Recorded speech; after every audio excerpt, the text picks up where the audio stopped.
America Iran யுத்தத்த முடிச்சாலும் சரி, முடிக்காட்டியும் சரி, இந்த பக்கம் அப்பப்ப கொளுத்தி விட்டுக்கிட்டே இருக்கும். எது? உக்ரைன் யுத்தம். நம்ம தான் பார்க்க மாட்டோம். நம்ம எதையுமே பார்க்கறதில்ல தலைவா அப்படின்னு நம்ம ஆட்கள் திட்டுறதும் உண்டு. அது ஒரு பக்கம் இருக்கட்டும். ஆனா, இந்த ரஷ்யா, உக்ரைன் விவகாரத்த அப்பப்ப கிள்ளி விட்டுக்கிட்டு, அணைய விடாம அமெரிக்கா பார்த்துக்கிட்டு தான் இருக்கு. அதுல ஒரு முக்கியமான விஷயமா இந்த பக்கம் ஈரான நோக்கி அக்ரெசிவா போறதுக்கு எல்லா ஏற்பாடும் பண்ணாய்ங்க. அப்புறம் பின்வாங்கி ஏன் யூ டர்ன் போட்டு நிக்கிறாய்ங்கங்கிறத கடந்த காணொளியில விரிவா நம்ம பார்த்துருக்கோம். பார்க்காத நண்பர்கள் பார்த்துருங்க. அந்த பர்ட்டிகுலர் ஃப்ரேம்ல இந்த பக்கமும் ட்ரிகர்ல ரஷ்யாவ பிஸியா வச்சுக்கணும் அப்படின்னு அமெரிக்கா விரும்புச்சோ என்னவோ! காரணம் உக்ரைனோட தாக்குதல் அப்படிங்கிறது பெரிய அளவுல ஒரு பதில் தாக்குதல்லாம் இருக்காது. வம்பு இழுக்கிற மாரி தாக்குதல், அப்புறம் வம்பு இழுத்துட்டு வாங்கி கட்டுற மாரி ரஷ்யா தூக்கி போட்டு மிதிக்கிறதையும் வாங்கிட்டு, எங்கள காப்பாத்த ஓடி வாங்க அப்படின்னு சொல்லி உலக நாடுகள வம்பு இழுப்பாய்ங்க. இதத்தான் வருஷ கணக்குல பார்க்குறாய்ங்க. இந்த தடவ லுகான்ஸ் பகுதிகள்ல இருக்கக்கூடிய ஒரு காலேஜ போய் தாக்குறாய்ங்க. தாக்கக்கூடிய லொகேஷன்ல அந்த காலேஜே கிடையாது.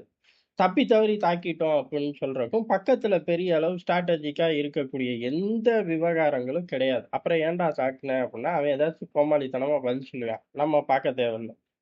சிம்பிளா அந்த காலகட்டத்த கால்குலேட் பண்ணோம்னா, ஈரான நோக்கி ஒரு தாக்குதல நிறுத்தி வச்சுட்டு உங்ககிட்ட பேசிக்கிட்டு இருக்கேன் அப்படின்னு அண்ணன் ட்ரம்ப் உளறிக்கிட்டு இருந்த காலகட்டம். அப்ப அதுக்கடுத்து ஒரு 2, 3 நாள்ல அவரு தாக்கி தானே ஆகணும். தாக்கி தான் ஆகணும். அதே காலகட்டத்துல தான் இங்க பத்த வச்சிருக்கார்கள். பத்த வச்சதுக்கு இத தவிர வேற ஒண்ணும் காரணம் இருக்காது. இருந்தாலும் அந்த தாக்குதல் அப்படிங்கிறது லுகான்ஸ் பகுதிய ரஷ்யா ஹோல்ட் எடுத்துருச்சு. ரஷ்யா ஹோல்ட் எடுத்து இயல்பு நிலை மாறிக்கிட்டு வரக்கூடிய ஒரு சூழ்நிலை. அதனால தான் காலேஜ் ஓப்பன் ஆகுது. அதுவும் பெரிய அளவுல உள்ளுக்குள்ள ஆட்கள் இருந்திருக்கார்கள். ஸ்டூடண்ட்ஸ் இருந்திருக்கார்கள். அவர்கள் நெறைய பேர் இறந்துட்டார்கள். 11 பேர் அப்படிங்கிற எண்ணிக்கை, 31 பேர் காயம் அப்படின்னு மல்டிபிளா அந்த எண்ணிக்கைகள் மாறிக்கிட்டே இருக்கு. ஆனா, இறந்த நபர்கள் எல்லாருமே ஸ்டூடண்ட்ஸ். அது வந்து ஒரு டீச்சர் ட்ரெய்னிங் இன்ஸ்டிடியூட். அதுக்குள்ள இருந்த ஸ்டூடண்ட்ஸ் பலியாயிட்டார்கள். இத ரஷ்யா ஒரு மூர்க்கத்தனமா எடுத்துக்கிச்சு. இரவு முழுக்க ஒரு பெரிய தாக்குதல பிளான் பண்ணி அடிச்சுட்டார்கள். இதுல சுமார் 600க்கும் மேற்பட்ட ட்ரோன்கள்.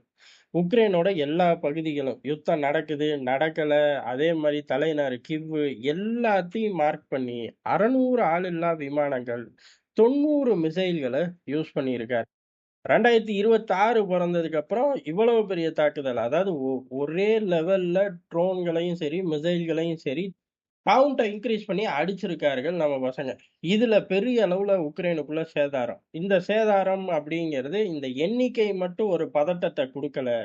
இதுல ஓர்ஷ்னிக்கையும் பயன்படுத்தியிருக்காரு. ஏற்கனவே நவம்பர்ல பயன்படுத்தினது. பயன்படுத்திட்டு பார்த்துக்க, இத சமாளிக்க ஊருக்குள்ள ஆயுதமே கிடையாது. அதாவது தடுக்கவும் ஆயுதம் கிடையாது.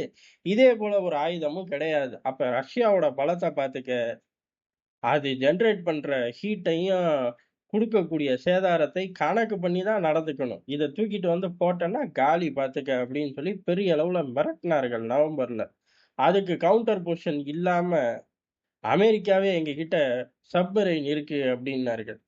ஐரோப்பாவ பொறுத்தவரை வாயே தொறக்கல. "சார் ஏதாச்சும் பேசுங்க சார்" அப்படின்னு கேட்டப்ப அந்த காலகட்டம் நவம்பர் காலகட்டத்தில, "இல்ல எங்களுக்கெல்லாம் ஜுரம் அடிக்குது. நீங்களே போட்டுக்கங்க" அப்படின்ட்டாய்ங்க.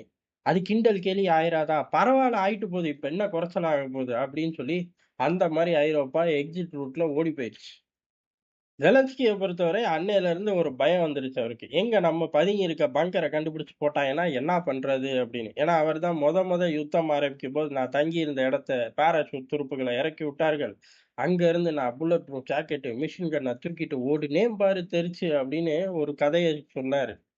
எங்க அத நிஜமாக்கி விட்டுருவாங்களோ? காரணம் அந்த கதை பொய்யி, உண்மைன்னு 2 தியரி ஓடிக்கிட்டு இருக்கு. ஆரம்ப காலகட்டத்துல இருந்து இன்னைக்கு வரையும்.